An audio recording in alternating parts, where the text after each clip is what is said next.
Brotherhood of Battle. Welcome to the basic gameplay guide to Brotherhood of Battle. In this video tutorial we'll cover everything that you really need to know basically to start a game and to get playing. So click on play game from the main menu, and this is the login screen where we pick our server, our name and our password. Okay, so if you're new to this game, you'll see a pop-up which will offer a tutorial to play. We recommend playing that tutorial because it covers a lot of the stuff that we'll cover here. But for now, we just enter our name and password, and if you're registering, all you have to do is type in a name that hasn't been taken and click register. If it's been taken, it'll let you know, so you just try again. So for now, I'll log in, and it's connecting me to the lobby. When the game is full, like when the game is fully released, because this is just a beta at the moment, there will be, stacks of people. But at the moment, it's just me and the coder, the guy who did all the hard work for the game. Anyway, to get started, we're going to hit quick play, which is the big shiny bottom in the bottom left. So what happens is quick play automatically assigns you to someone who's searching for the same type of game. So, you can choose different game types and amount of players, and they'll find someone else who's looking for the same sort of thing. Now, just so you know, quick play games are the only game types where you get game points and increase your rank, which is where you unlock features and stuff. You can't do this in the game lobby, and that's mainly to stop cheaters and all this stuff. So anyways, it's my turn, and I'm going to move my character with my WASD keys, W, A, S, and D, or the arrow keys. So it's up to you. Just so you know, the controls are customizable in the options menu. So when I finish my turn, I hit spacebar, and that's the shortcut for the defend ability, okay? You have to finish a move with an ability, just to confirm that you're happy with the move, okay? So that can be an attack or defend with spacebar. So with my rogue, I'll just move him, and I'll actually use this ability, which is stealth. So instead of hitting defend, which is spacebar, I'll turn invisible so that the enemies can't see me. So anyways, I'll move the rest of my units. Spacebar, move, spacebar. Okay, so I've finished my turn, and even though I have 10 seconds left, it's always good to just click end turn when you're completely finished your move, okay? Let's go over the interface. We have here the chat section, okay? So we can click in here and just type to the other dude and hit enter, or click on send and it'll type it, and he'll be able to type back during my turn, or, his own, but you don't want to waste time. So anyways, same deal. I'll move, and instead of hitting space, I'll use his ability, which is Scout, I believe, which reveals a larger portion of the map at the end of a turn. Okay, now automatically selects my knight to move, but if I want to move him and use this ability over here, which is Battle Cry, only those two units will be affected. So what I'll do is I'll go and hit undo move and select my rogue. So I'll move my rogue first, hit spacebar, and then my knight will be selected, and that way I can move him and get more units under that ability.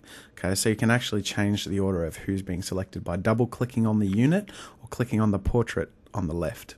Okay, so now that my turn's finished, I'll click end turn, and I'll explain this area here, which is the fortress interface. Now that can also be used during the enemy's turn to upgrade and research. So let's upgrade. I built an armory. As you can see over here in my fortress, my armory's been built. And if you click research, it unlocks a few things that you can research under the armory. Okay, so it's my turn now. It automatically selected my mage because it was closest to the middle of the screen. So I'll change the order and double click on my ranger. And now in range of an enemy, I'll use a special ability, which isn't just a normal bow attack. It's called Bullseye, which is just a stronger attack but uses power. Now each unit has a health and power bar. Health meaning how soon it is before it's going to die, and power, which rejuvenates every turn a bit, determines what sort of abilities you can use. So I finished moving, hit end turn. Okay, so now let's have a look at these researchable things I can take. Okay, so we have things that can increase health and speed and power regeneration. Okay, so I'll select the health one, and now having researched that, the start of this turn, all my units have a bit more health. So I'll select my knight's portrait to get him in range, and let's see, I'll kill off this archer. And I'll use the special attack because I think that'll kill him easier. So I'll use his slash, and there you go, he's dead. Now with my ranger, instead of attacking, I'm going to take this gold mine, because that way I can attack with all my other units and still get the extra gold at the start of my turn. Now with my rogue invisible, I can sneak attack, which does a lot more damage, which is a useful thing, but don't get too close with the rogue or he'll be revealed. With my mage, I'll freeze him, which allows him to not attack or be attacked or anything like that. And I'll just move my priest in. So that's the end of my turn. Now, let's explain a bit more about the mini-map. Okay, so we can click on any part of the mini-map to move there, or just click and drag to just wander around. We have these little buttons here, plus and minus to zoom in and out, and then we have the square button which resizes it to default size. Okay, so it's my turn again. It's selected my rogue, so I might as well use him. I'll go behind him and I'll backstab. Backstab is only usable when you're behind the unit you're attacking, but it's very powerful. I'll use my ranger's melee attack, which is stronger than its normal ranged attack. And I'll select my knight to go in and see how close I can get, but I wasn't in range of an attack. And so I'll just move the rest of my units in, and I think that'll be my turn. So, being finished, I'll hit end turn. Now, another point of the game is this surrender button right near the time left button. Okay, if you click it, we have this option to surrender. We recommend not using that. Okay, I'll talk about that in a second because it's my turn. So I'll just attack. Notice I moved behind the enemy just because it makes room for my other units to get in and kick the crap out of him. And boom, he's dead. That was easy as pie. I'll move my rogue in and invisible. Move my priest in. And my ranger. Okay. So spacebar to end turn, spacebar to finish move and then click end turn. Okay, so back to the surrender button. The surrender button is only to be used in emergencies in cases where, say, the game's completely won, and he's just toying with you. You know, he's just making sure that you've lost. And if you have life to, resume, then you have no option but to surrender. But don't worry. It does count as a loss, but if you surrender after 10 minutes of gameplay, then you still get the game points that you would get for a normal loss. Okay. By the way, I'm just doing the normal thing, just moving and attacking, and yeah. Okay, so let's explain the top bar next. He just finished turn. At the top, we have the volume, where we can change the volume of our in-game sounds like units, and then we have music volume sliders. We have a menu bar and then quality controls, and these are just all simple controls just to make sure you know what's going on. And then there's also an elapsed time at the top right, which shows how long the game has been going for.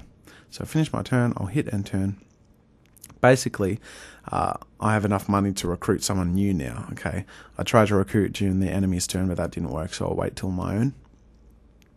And it's my turn. So what I do is I hit recruit and I'll buy a mage, and I'll just keep him up here just to protect the orb and freeze him or something in case an enemy comes near. But anyways, for now, with my units nearby, I'll attack the enemy. Notice I couldn't get in with the priest, so I start changing the order of who I'm moving to make room for people to move around.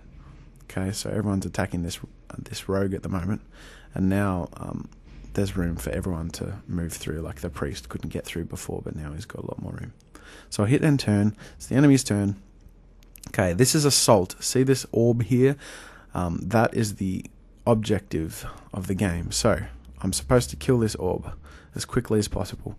Now, if you have the option between killing the enemy's orb or killing their units, if possible, go for the orb, because once you destroy the orb, the game is won. They lose all their units, and that's the end of that. Okay, so don't worry about anything too much, like fighting off units, because if their orb is nearly destroyed, best just to go for the orb.